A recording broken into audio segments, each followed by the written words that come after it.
I can totally see us cooking in this kitchen. I can totally see us cooking like pros with natural gas. Oh, I would love to soak in that tub.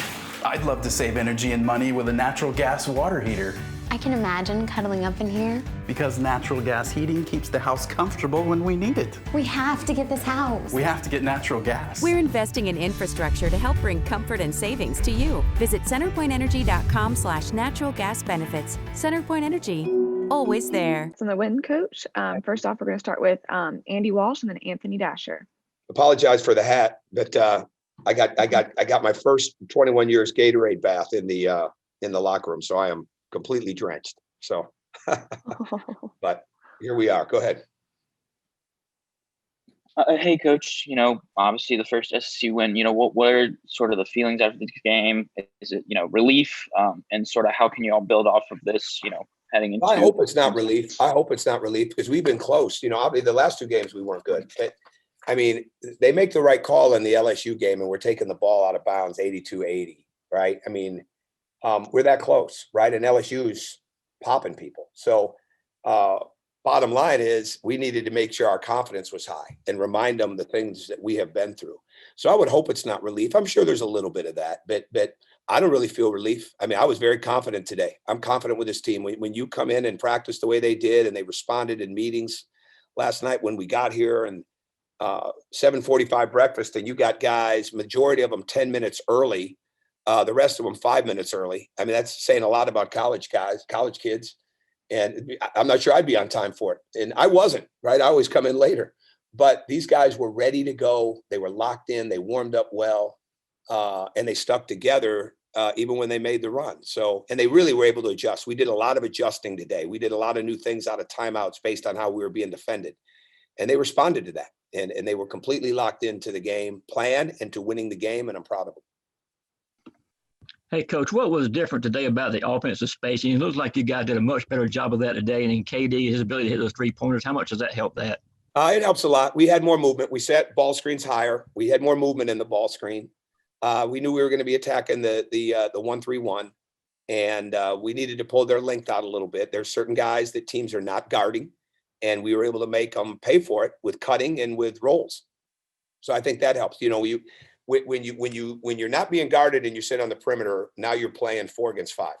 But when you're cutting and you're moving and you're ball screening, and that's what happens to Monty. He's not the 5-man, but they guard him with the 5-man because of PJ's shooting. So it just becomes, and if we go big with a big lineup, well, then he might get guarded by the 5. He might get guarded by the 3. But the bottom line is we have to adjust to what they're doing defensively, and we had to open that paint up. And I think once we opened the paint up, that made our spacing better. All right, up next, let's have Chip Towers and then Mark Weiser. Coach, I think when I think of this game, I'm going to think of Tye Fagan, he comes up big, 17 and 19 in the second half, and I mean, I assume with KD's presence, I mean, his role has been impacted by that a little bit. He really came through today in the second half. He did. I had a good feeling about him. He wasn't real good on Wednesday night. None of us were, and he's responded well the last couple of days, and I had a really good feeling to have him in there. And he did an even better job than we could have imagined against the zone. We attack a 1-3-1 a little differently. And we have a 2-guard front, but we're trying to attack through the middle, and we seal the middle. The most important guy in a 1-3-1 defense is the 5-man. It's not the 1-man or the guy at the very top. It's the guy in the middle that's playing the top of the key, and they come real high on that. So we had to do a good job of sealing and playing through there, and he did an excellent job. And then in man-to-man situations, they're losing track of him, and he's getting cuts. But he played with great confidence. It was great to have. And thank you for your message yesterday too, Chip. Hope she gets better. She will. Thank you.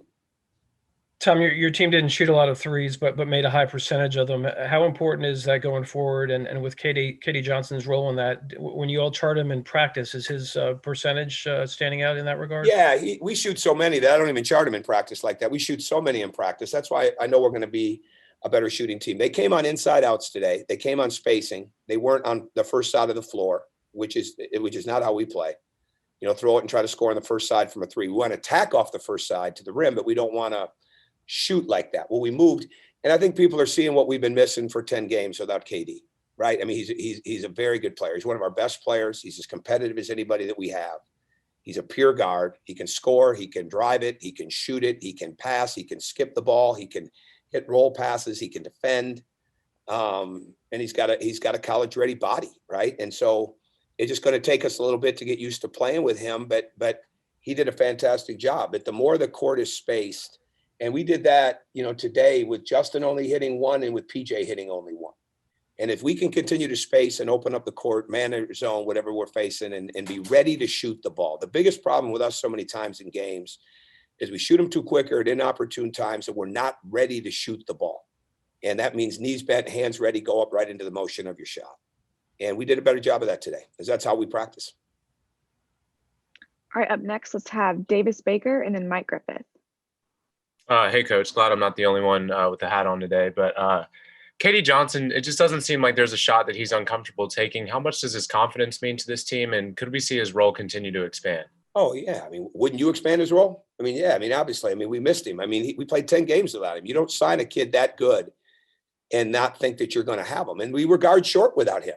I mean, we were. And because we knew he was going to play, right, and play a lot. And then as he got into practice, you realize he's really going to play a lot. So to me, it's important moving forward, that he's like that. I would say this, and a friend of mine said this the other day, and he's so right. All right, KD's confidence is contagious. And that's exactly what I see. And it was a friend of mine that knows basketball pretty well, not a coach, has coached, but he said that, and he's right. He's right. And we see it in practice, and now we're seeing it in the games with KD. Coach, you mentioned the 1-3-1 and different ways to attack it, but it kind of looked like it was all on Severe when it came down to the last minute. He had to drive right into the middle of that defense a couple of times. Can you just talk about his growth and how hard it is to penetrate and take on that defense and be in the middle of it? Well, we got really good layups today. And some of it is, Auburn's length bothered us, but we should have never been trying to score on the length. We should have been pump faking, and we scored on pump fakes today. So we've got to get our guys to understand that the pump fake carries over into the game when you're dealing with a bunch of shot blockers. And Severe, what we showed him last night, and to remind him, when you drive the lane to make the layup, don't drive the lane to get fouled and hope you make the layup, but drive the lane, go to the glass, or use the backboard like you're going to make the layup. And he did a much better job of that today. Much better job of that. We showed him some film from last year in the SMU game where we came back and just kept pointing out, you're driving to score. You're not driving to get hit. If you get hit, great. But at the end of the day, you make the layup, right? You focus on the made layup. And he did that. He did that. And it was just a matter of making sure that we got penetration, didn't live on the top, and started to break the zone from underneath the free throw line. All right, let's have Jed May and then Ryan Curley. Hey, Coach, you mentioned the stuff, doing different stuff out of timeouts, getting better looks at threes. Do you feel like in the course of this season, your team, I guess, kind of grew up a lot today, especially in that second half? I think they grew up over the last couple of days, which led to today. I think the bottom line is, and we were absolutely ready to play Auburn. I mean, there's no doubt about that. Our preparation, our work was great.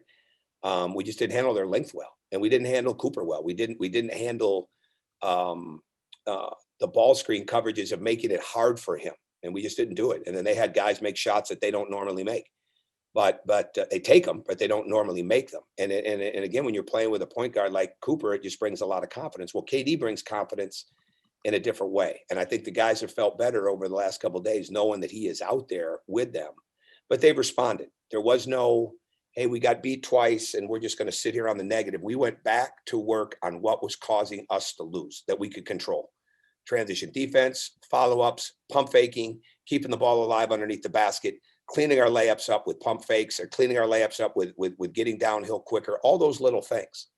We shot the free throw so poor the other night. We didn't even touch the free throw till last night when we got in this gym. I wasn't worried about that. And then we only missed 2. So much of what you go through is confidence-wise or lack of, and we needed to make sure that our confidence was high the last couple of days to go into today. And my coaching staff has done a fantastic job of that, because I've been distracted this week and with family issue. And they did a fantastic job of continuing to help them understand what we need to do to win. Hey, Coach, you talk about the difference in confidence, and you talked about them all being early for breakfast this morning. Was the overall feel of your team different today than it was the previous 4 games? Did they seem like they had better energy? No, we were ready to play Auburn. I thought we were ready to play Arkansas. what happened in those games is we got down and it snowballed.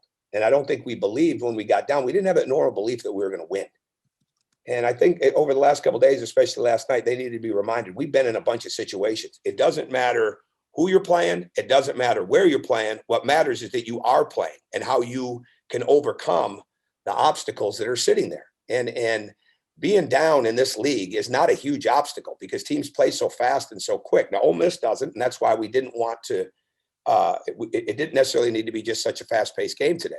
But with these other teams, they shoot it so fast, they're going to give you chances to get back in the game. So, but we didn't believe like that the other day. And I think that's where we got to continue to grow. And hopefully this helps us today because we held on to the lead. Great. Thanks so much, Coach. All right. Thank you, guys. Take care. Congrats again on the win. Thank you.